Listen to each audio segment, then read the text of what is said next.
Chers frères et sœurs, Assalamu alaikum wa rahmatullah wa barakatuh.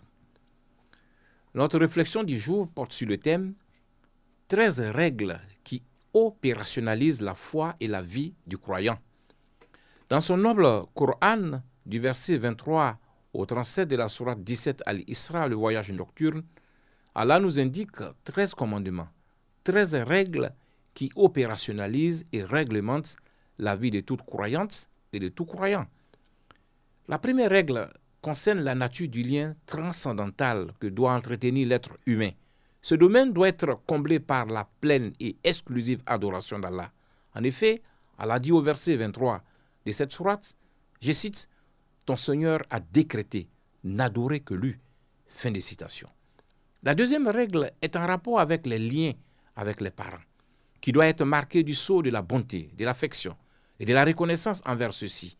Allah affirme à ce propos, au verset 23 et 24 de cette sourate, je cite, « Et marqué de la bonté envers les pères et mères, et si l'un d'eux ou tous deux doivent atteindre la vieillesse auprès de toi, alors ne leur dis point fille et ne les brusque pas, mais adresse-leur des paroles respectueuses, et par miséricorde, abaisse pour eux l'aile de l'humilité, et dis, ô mon Seigneur, fais-leur à tous deux miséricorde, comme ils m'ont élevé tout petit. » Fin de citation. La troisième règle fait obligation à tout croyant d'actes de générosité et énumère les bénéficiaires. Ainsi, Allah affirme au verset 26, je cite, « Et donne aux proches parents ce qui lui est dû, ainsi qu'aux pauvres et aux voyageurs en détresse. » Fin de citation. Une injonction qui vient battre en brèche la philosophie individualiste tant convoitée de nos jours. La quatrième règle a trait à l'interdiction du gaspillage.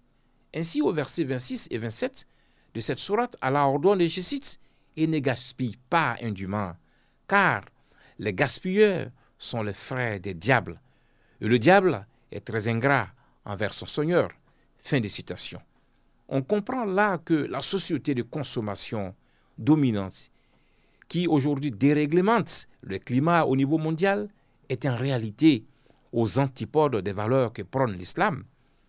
La cinquième règle a trait à l'interdiction de l'avarice et de l'excessive prodigalité. Allah dit à ce propos au verset 29 de cette sourate, « Ne porte pas ta main enchaînée à ton cou par avarice et ne l'étends pas non plus trop largement car tu te trouveras blâmé et chagriné. » Fin de citation. En clair, la générosité est une obligation tout en évitant de porter atteinte à sa survie. La sixième règle interdit l'infanticide, c'est-à-dire l'avortement par exemple. Allah est à ce propos très ferme et affirme au verset 31 de cette sourate, « Et ne tuez pas vos enfants par crainte de pauvreté. C'est nous qui attribuons leur subsistance, tout comme à vous. » Les tuer, c'est vraiment un énorme péché. Fin de citation. La septième règle interdit formellement le fait d'avoir des relations sexuelles hors du cadre légal du mariage. Cela est indiscutable. Allah affirme au verset 32 de cette sourate, je cite, « Et n'approche point la fornication. En vérité, c'est une turpitude. Et quel mauvais chemin. » Fin de citation. La huitième règle interdit l'homicide.